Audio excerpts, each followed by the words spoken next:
Hello everyone, आप सभी लोगों का स्वागत है आपके अपने चैनल एड्यू एकेडमी पर, जहां पर हम आज से शुरू करने वाले हैं बीकॉम सेमेस्टर 3 का चैप्टर नंबर 5th मोमेंट। अब इस चैप्टर के अंदर यहाँ पर जितने भी फॉर्मूलाज होंगे, जो भी वर्किंग होगी, वो आज के लेक्चर में हम समझेंगे और नेक्स्ट लेक्चर से हम इसके सम्स वहाँ पे शुरू करेंगे।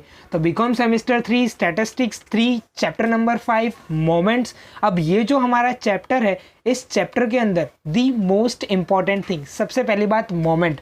मोमेंट ये हमारा एक फिजिक्स का वर्ड होता है, जिसे कहा जाता है कि जब आप कोई भी चीज़ के ऊपर कभी भी आप एक मोमेंटम से फोर्स लगाते हो, तो वो फोर्स कैसा भी हो सकता है।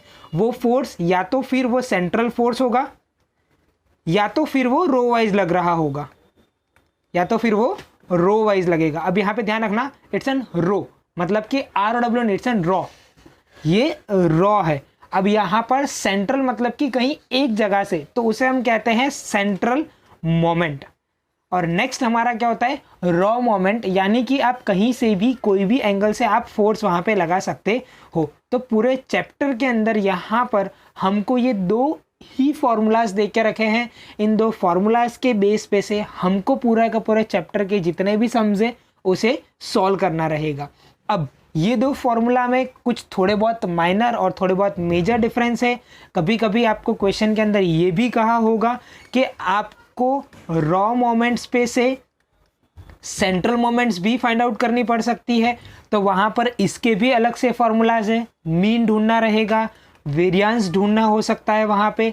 तो इसी तरीके से आपको अलग अलग फार्मूलाज इस चैप्टर के अंदर यूज़ करने हैं।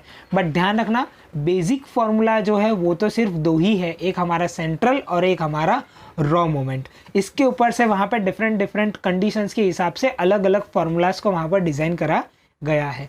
अब यहाँ पर सबसे पहले अगर मैं बात करूँ तो एक बेसिक फार्मूला से अगर हम शुरू करते हैं, तो यहाँ पर सेंट्रल मोमेंट हमारा सबसे पहला फार्मूला मैं आपको यहाँ पे समझा देता हूँ कि सबसे पहली कंडीशन क्या होती है कि जब आपको क्वेश्चन के अंदर सिर्फ और सिर्फ ऑब्जर्वेशंस दे के रखे हो। ऑब्जर्वेशन मतलब होता है ओनली एक्सआई। जब आपको क्वेश्चन के अंदर एक्सआई दिया होगा, तब आप सेंट्रल मोमेंट के ये चार फॉर्मूला यूज़ करोगे। अब इन चार फॉर्मूलाज को किस तरीके से रिप्रेजेंट करा गया है, तो यहाँ पर ये जो साइन है it is considered as an mu. तो ये हो जाएगा हमारा μ1 equals to sigma x i minus x bar. तो यहाँ पर एक्स बार ढूंढने का फॉर्मूला क्या हो जाएगा हमारा, sigma x i divided by n. तो हमको यहाँ पर एक्स बार मिल जाएगा, और ये जो भी एक्स बार होगा ये हर वर्किंग में सेम रहेगा।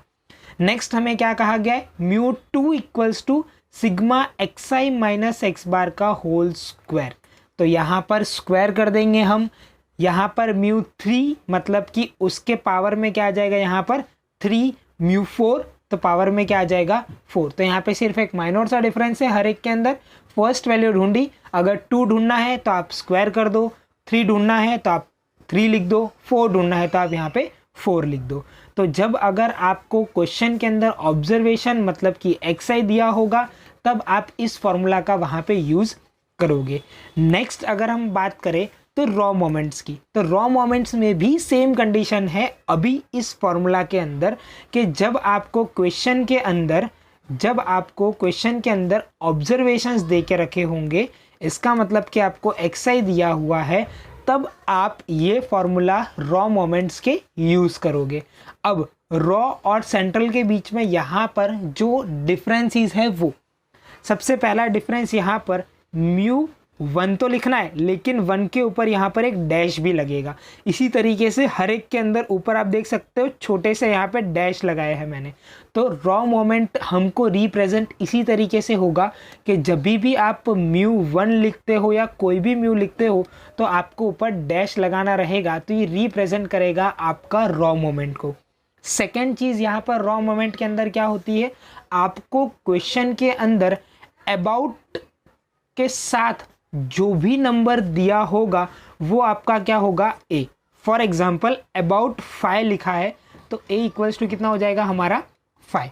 तो यहाँ पर आपको एक्स बार ढूंढने की ज़रूरत नहीं है, रॉ मोमेंट में एक्स बार का कहीं पे यूज़ भी नहीं है, यहाँ पर आपको क्लियरली लिख के दिया है ए, तो ए आपको क्वेश्चन के अंदर ही दे के रखा होगा, आपको सिर्फ उसे यहाँ पे पुट करके वैल्यूज़ को फाइंड आउट करते जाना है। सिमिलरली μ2 के अंदर भी सेम हो जाएगा, जो भी आपका आंसर आया है उसका आप स्क्वायर करोगे, मतलब कि μ1 के आंसर में थोड़ा स्क्वायर करोगे तो आपका μ2 आ जाएगा, μ2 स्क्वायर हो जाएगा, μ3 के लिए यहाँ पे 3 आ जाएगा, μ4 के लिए यहाँ पे 4 आ जाएगा। तो ये जो फॉर्मूलाज थे, ये फॉर्मूला आप कब यूज़ करोगे, जब आपको क्वेश्चन के अंदर ऑब्जर्वेशन मतलब कि एक्स आई दे के रखा होगा तब। और भी इसके अंदर फॉर्मूलाज है कि जब आपको अगर क्वेश्चन के अंदर एक्स आई भी दिया हुआ है और एफ आई भी दिया हुआ है, दोनों कंडीशन में, सेंट्रल मोमेंट में भी और रॉ मोमेंट में भी, तब आप सम किस तरीके से सॉल्व करोगे, तो उस तरीके के सम्स मैं आपको सॉल्व करवाऊंगा। तब वहाँ पे मैं आपको समझाऊंगा कि इन दोनों के अंदर किस तरीके से आप वहाँ पे डिफ्रेंशिएट कर सकते हो सेंट्रल मोमेंट और रॉ मोमेंट का, और आप उस पर्टिकुलर मोमेंट के ऊपर से कैसे सम्स को सॉल्व कर सकते हो।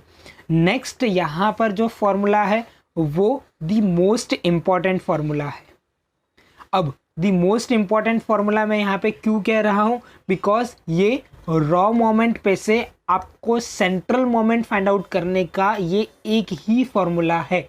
जब कभी भी आप क्वेश्चन में रॉ मोमेंट्स दे के रखी होगी या रॉ मोमेंट्स दी होगी, तब अगर आपको सेंट्रल मोमेंट ढूंढनी है तो आप इन 4 फॉर्मूला का ही यूज़ करोगे। ये चारों फार्मूलाज यहाँ पर मैंने पहले से ही लिख दिए हैं। आपको देख के थोड़े से हार्ड लग रहे होंगे, but it is not an hard. आप जब इसकी थोड़ी बहुत प्रैक्टिस करोगे तब आपको वहाँ पर ये ऑटोमेटिकली क्लियर हो जाएगा। आप प्रैक्टिस करोगे तो ऑटोमेटिकली ये आपको लर्न भी हो जाएंगे, जिससे वहाँ पर क्या है कि आप इसे आसानी से याद रख सकोगे। अभी यहाँ पर मैं आपको बता देता हूँ, μ1 ऑलवेज हमेशा क्या रहेगा, 0, μ2 equals to μ2 dash minus μ1 dash का होल स्क्वायर। यानी कि ये सेंट्रल मोमेंट ढूंढने के लिए हम रॉ मोमेंट्स की वर्किंग फाइंड आउट कर रहे थे और उससे हम सेंट्रल मोमेंट्स ढूंढ रहे हैं। तो यहाँ पे ये सारी रॉ मोमेंट्स है, देखो सबके ऊपर डैश लगाया हुआ है। तो ये रॉ मोमेंट्स पे से मैं क्या ढूंढ रहा हूँ, सेंट्रल मोमेंट्स फाइंड आउट कर रहा हूँ। तो ये फार्मूलाज आप लोगों को याद करने रहेंगे और इन फार्मूलाज को मैं नीचे डिस्क्रिप्शन में भी अटैच कर दूंगा, जहाँ से आप इसे डाउनलोड कर सकेंगे और आप वहाँ से आप इसे इजीली एक्सेस भी कर पाएंगे। तो ये आपको आपके एग्ज़ाम के लिए और आपके नोट्स बनाने के लिए बेनिफिट रहेंगे। नेक्स्ट यहाँ पर हमारा मीन दे के रखा है हमें। अब मीन किस तरीके से हम यहाँ पे फाइंड आउट करेंगे, तो मीन मतलब होता है हमारा एक्स बार। मीन की भी अलग अलग 2 कंडीशंस है, जब मैं आपको आगे समझ करवाऊंगा तब मैं वहाँ पर आपको हर एक चीज़ बताऊंगा। तो मीन की भी वहाँ पर क्या है, कंडीशन है। तो अभी के लिए मीन का जो फॉर्मूला है वो आपको याद रखना है, a plus μ1 dash. Variance always क्या होता है हमारा, μ2। अगर आप μ2 ढूंढ रहे हो इसका मतलब क्या है, आपने वेरिएंस भी ऑटोमेटिकली फाइंड आउट कर लिया है। और अगर आपको फाइंड आउट करना है वेरिएंस, तो मतलब μ2 की वैल्यू ढूंढ लो तो आपका वेरिएंस ऑटोमेटिकली फाइंड आउट हो जाएगा। नेक्स्ट हमारे और द मोस्ट इम्पॉर्टेंट हमारे स्क्यूनेस एंड द कर्टसिस। अब स्क्यूनेस एंड द कर्टसिस के 2 अलग अलग फार्मूला है। स्क्यूनेस मतलब होता है β1, ये जो b है it is a β1 equals to μ3 का स्क्वायर। β1 के अंदर डिवाइड में क्या आ जाएगा यहाँ पे, μ2 का क्यूब। अब इसे याद रखने का मैं आपको इजी फार्मूला बताता हूँ, 32 डिवाइडेड बाय 23, तो ये आपका हो जाएगा β1। और कर्टस इसके अंदर यहाँ पर क्या है, μ4, तो μ4 डिवाइडेड बाय 4 का स्क्वायर क्या होता है, 2, तो 2 का स्क्वायर। तो यहाँ पर ये हो जाएगा हमारा β2 का फॉर्मूला लर्न। अब यहाँ पर y1 और y2 भी हमें फाइंड आउट करना है।